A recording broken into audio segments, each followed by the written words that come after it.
Logo no início de março, começaram os rumores sobre a possibilidade de adiamento da Olimpíada de Tóquio, inicialmente marcada para julho pelo avanço do novo coronavírus, que já deixava um rastro de mortes não só na Ásia, mas também na Europa.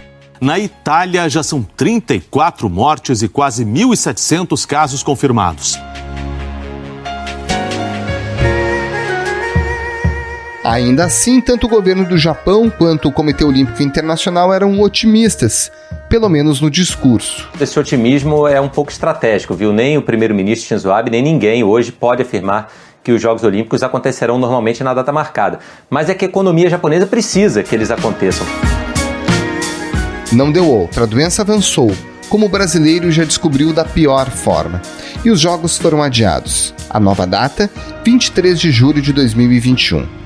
O problema é que hoje ninguém sabe se até lá o mundo estará preparado para o seu maior evento esportivo. Now the clear commitment to having these games in July next year. At the same time, looking at the scenarios what this may require.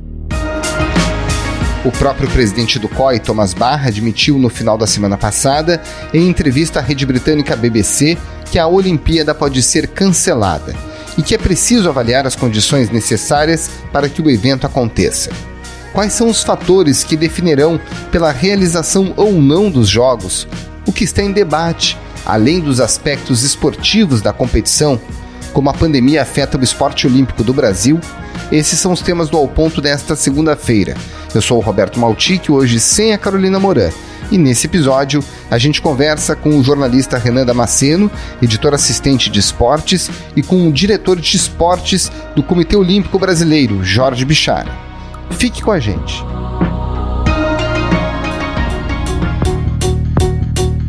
Renan Damasceno, você que já tem uma experiência em coberturas de pelo menos 3 Olimpíadas, qual é o nível de certeza que se pode ter hoje sobre a realização dos Jogos de Tóquio em 2021?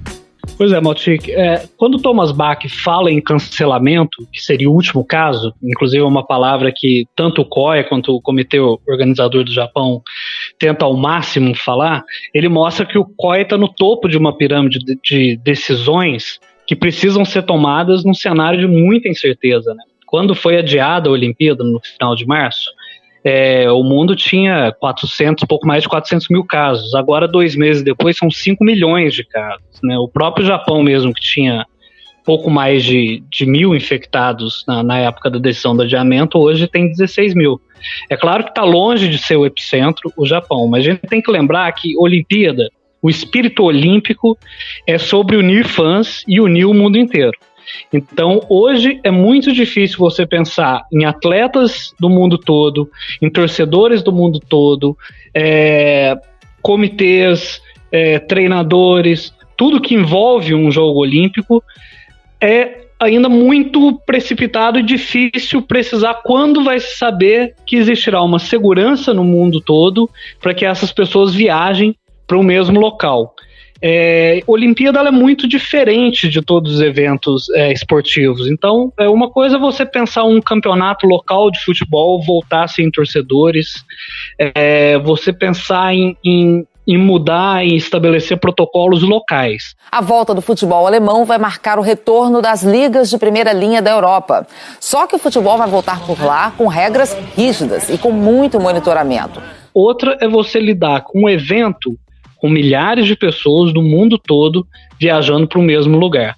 Então, hoje no mundo é tudo muito precipitado imaginar que os Jogos Olímpicos vão realmente acontecer em 23 de julho do ano que vem, como se espera.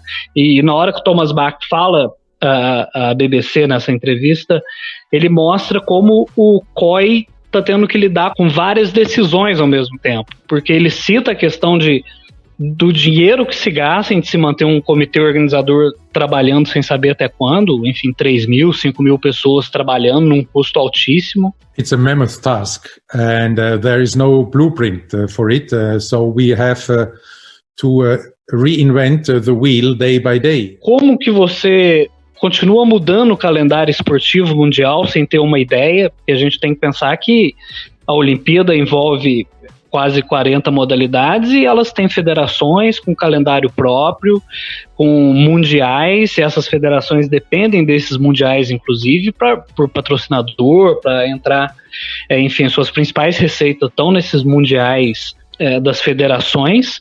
E na ponta de tudo também os atletas. Como os atletas continuam trabalhando nessa incerteza, se eles vão poder competir daqui um ano, enfim. Então o COI está tendo que lidar num mar de incerteza. Então quando se fala em cancelamento, quando se fala nisso, hoje, faltando pouco mais de um ano, 14 meses para os Jogos Olímpicos continuam ainda em suspenso, né? A gente ainda não sabe mesmo como que isso vai acontecer. O presidente do COI, Thomas Bach, falou que outubro é o mês decisivo. Um mês para dizer se vai haver condições ou não de existir, de ter essa edição dos Jogos Olímpicos. Quais são as variáveis que o COI vai analisar para tomar essa decisão? Eu acredito que a principal delas é como que vai ser a curva de casos no mundo, né? São duas coisas, uma como os países estão lidando com a pandemia e o outro é como que vai existir controles de saúde para essa pandemia, né? A gente sabe que tem vacinas sendo estudadas, que tem algumas medidas, alguns protocolos. Então, só o tempo, e o COI precisa ganhar tempo para saber se a pandemia, até outubro, se essas curvas vão continuar subindo, né, no mundo todo, e a gente sabe aí que cada continente, cada país está em determinado estágio, né, a gente pega a Europa, que já está nesse período já de abertura, de volta, inclusive, de alguns campeonatos esportivos, você está no Brasil, que está numa disparada de casos. O Brasil se tornou hoje o segundo país com maior número de casos de Covid-19 no planeta, 330.890. Quase 21 mil novos casos foram incluídos de ontem para hoje e mais 1.001 mortes. Oficialmente, são agora mais de 21 mil óbitos no total. Você ainda tem países que já estão totalmente, pelo menos da primeira onda já controlada, como o próprio epicentro na China. Então, me parece que o COI está totalmente ligado a essa ciência, de saber como que o mundo vai se comportar até outubro, né? Que é como que essas curvas vão se comportar ao longo do mundo.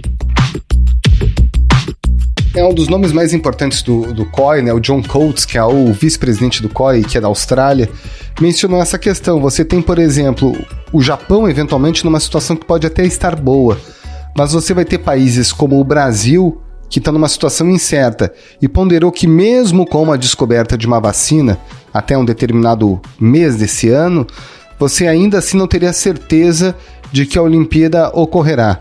É por conta dessas diferenças, né, entre países. Exato, exatamente. E é isso. Na hora que a gente fala que a Olimpíada é completamente diferente de qualquer outro evento esportivo, a gente tem que entender que a Olimpíada é regida por uma carta olímpica.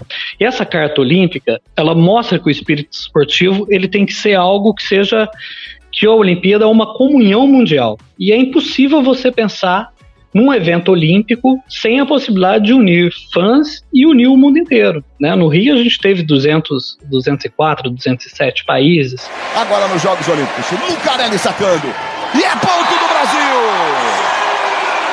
Para levantar a galera no Maracanãzinho, 4-4, tá empatado o jogo. Então é uma comunhão dos povos. Os Jogos Olímpicos ele é impossível de acontecer sem que haja a presença de fãs e atletas do mundo inteiro. Então é impossível não pensar nessa comunhão. Então, quando a gente estabelece isso, que por mais que o Japão esteja seguro, o mundo precisa estar seguro, né? A gente são pessoas do mundo todo viajando para o mesmo lugar e ali, quem viveu isso aqui no Rio, sabe como fica o clima de uma cidade recebendo pessoas do mundo todo, né? A beleza dos Jogos Olímpicos é justamente ter essa democracia, de você conseguir colocar numa Vila Olímpica uma mega estrutura como os Estados Unidos, até países que não são nem reconhecidos pela ONU, por exemplo, como o Sudão do Sul era em 2016. Então, os Jogos Olímpicos têm que se preocupar com essa união dos povos. In the aftermath, Prime Minister Winston Churchill toured the stricken areas. Travelling on the PLA launch Noor, he took to the Thames to review the damage inflicted by enemy action. As Olimpíadas, né, Renan, elas ocorrem de 4 em 4 anos. Já houve casos na história, na época das guerras, quando não houve Olimpíada. Por que a insistência de se fazer uma Olimpíada e não simplesmente tomar uma decisão de passar esse ciclo, permitindo que os atletas, inclusive, se preparem para uma próxima Olimpíada? Isso é... Quando o Pierre de Coubertin, no final do século XIX, decide resgatar os Jogos Antigos da Grécia, ele traz algumas premissas dos Jogos Antigos, e entre elas a questão da Olimpíada. A Olimpíada é o nome dado ao intervalo de 4 anos entre as edições dos Jogos Olímpicos. Então, pela Carta Olímpica, a Olimpíada ela é do 1º de janeiro do ano seguinte, 1º de janeiro de 2017, ao 31 de dezembro de 2020.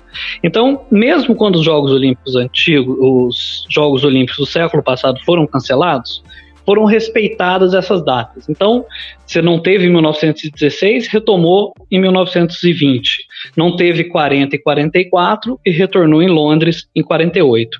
E mesmo nesse período teve a contagem da Olimpíada. Então, por exemplo, os Jogos Olímpicos de Berlim em 36, ele é a 11ª edição. E o de Londres, 1948, ela é a 14ª edição. Então, os Jogos Olímpicos sempre manteve essa tradição do período de 4 anos, da contagem dos 4 anos, mesmo quando não aconteceram os Jogos Olímpicos na data por causa das guerras. Mas a gente tem que pensar numa mudança muito abrupta que o movimento olímpico e que o esporte mundial passou nesse período. Uma coisa era você cancelar uns Jogos Olímpicos em 40 e 44. Outra é você pensar num cancelamento em 2020. São esportes, o mundo esportivo mudou completamente, né? Em 1940 e 1916 você não tratava com contratos milionários, você não tratava com sponsors, com patrocinadores, enfim, com as federações estruturadas e com o esporte profissional como lidamos hoje. Esse espírito amador, ele ficou no passado. Ele ainda continua como uma essência dos Jogos Olímpicos, mas na prática a gente está trabalhando com profissionalismo. Então a gente está trabalhando com contratos milionários, a gente está trabalhando com patrocinadores. Enfim, o mundo olímpico hoje de 2020, ele é muito diferente daquele cancelamento que teve em 1940 e 1944. Tanto que, para a academia, né, a academia nem considera os Jogos Olímpicos em 2021, por exemplo, como uma Olimpíada, no sentido da essência dos Jogos Olímpicos. Isso mostra que existe uma preocupação clara com o dinheiro muito maior do que com a essência daquilo que o Pierre de Coubertin buscou quando ele planejou essa retomada dos Jogos Olímpicos. Então a essência hoje são contratos, a dificuldade logística, né? A gente colocando um exemplo aqui como o próprio Brasil, você tem contratos de alimentação, de logística, de containers, de aclimatação, que são contratos milionários, e esses contratos todos precisaram ser revistos e mudados para 2021. Mesmo a gente ainda sem saber como que vai estar o mundo em 2021. Então é um mundo muito diferente, Maltic. A gente falar desse cancelamento agora, por mais que já houve cancelamentos e adiamentos antes do século XX, antes da primeira metade do século XX, o que o COI enfrenta hoje é algo único, que é o primeiro Jogos Olímpicos que precisam ser adiados num formato completamente diferente, com patrocinadores e com cifras milionárias envolvidas.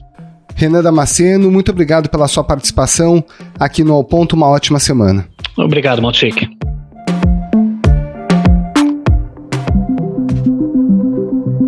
Jorge Bichara, seu trabalho agora ficou muito difícil. Como é que você consegue administrar a preparação dos atletas sem nem mesmo saber se haverá Olimpíada? Olha, Roberto, a situação está difícil para todo mundo, né? Não só para os atletas, mas para todas as famílias do mundo, para todas as pessoas, né?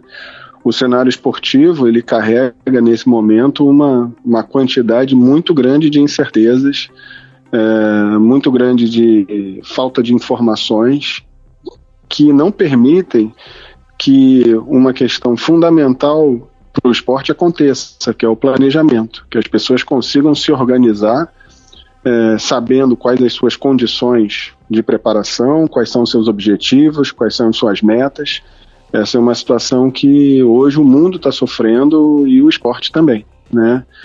É difícil, como está difícil para todos nós, e o que cabe agora é buscar o máximo de informações, tentar se organizar, trabalhar com serenidade, com paciência, tentando passar tranquilidade para as pessoas, tentando dar um chão para todos, para que a gente consiga ter calma para sair desse momento ruim. A gente sabe que esses atletas dependem do esporte não só para obter resultados, mas para sobreviver. Como é que tem sido feito esse lastro, esse suporte para garantir sobrevivência aos atletas que agora não podem nem mesmo treinar direito e que dependem disso? O esporte ele é uma atividade econômica dentro de uma sociedade, dentro de um país, né? E como toda atividade econômica, sofreu sua retração nesse momento. Na ginástica, a etapa do Circuito Mundial de Baku, no Azerbaijão, estava em andamento quando foi cancelada depois da suspeita de que um atleta da Espanha estaria doente. Nós estamos acompanhando aí em cenários muito ruins, cenários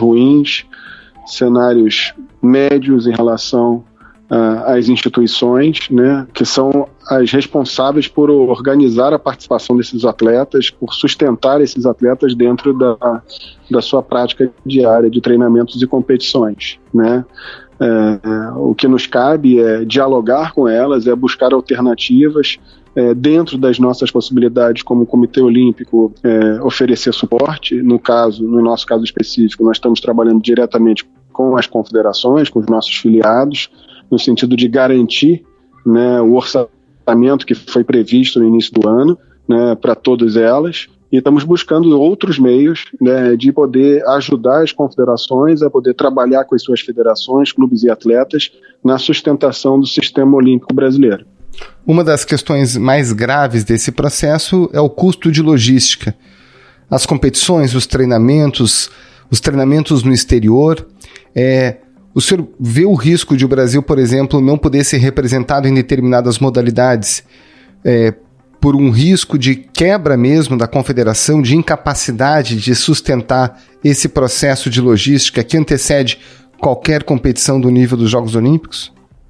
Todos foram, obviamente, impactados pela questão da recessão econômica e também impactados pela incapacidade de deslocamento, né? Os recursos para essas ações que foram apresentados pelo COB, a necessidade de recursos que foram apresentados para o COB pelas confederações está garantido.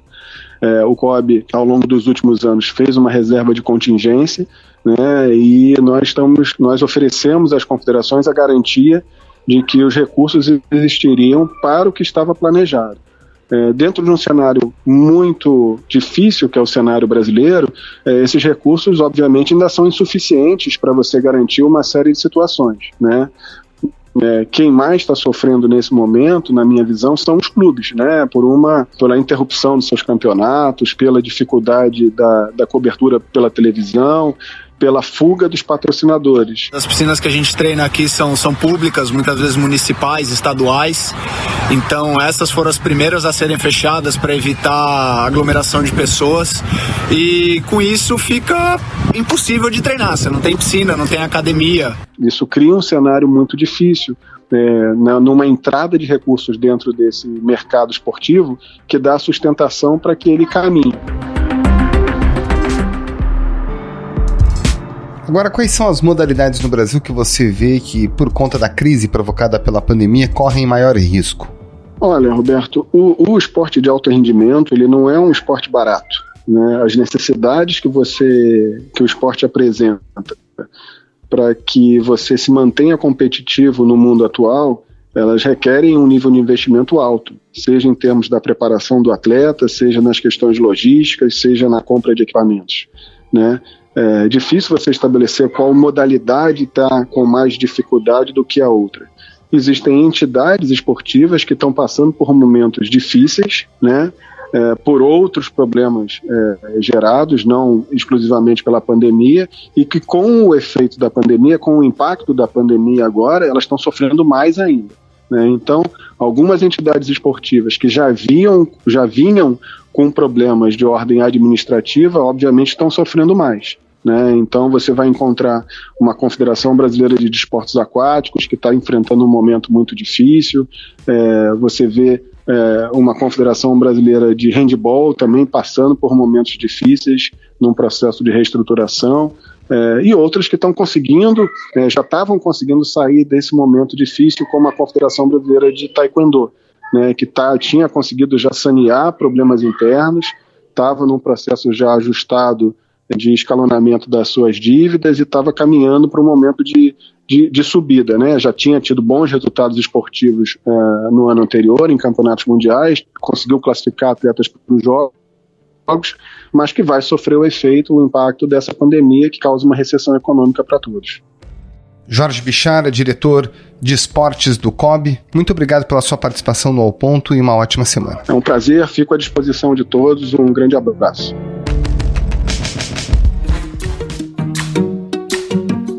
Esse foi o Ao Ponto de hoje, o podcast diário da redação do Globo. Nessa conversa, a gente conta com a participação de toda a equipe do jornal, as mesmas pessoas que levam até você informação e análise de qualidade todos os dias. Quer saber mais? Assine o Globo. Acesse assineoglobo.com.br e confira todas as notícias e reportagens especiais.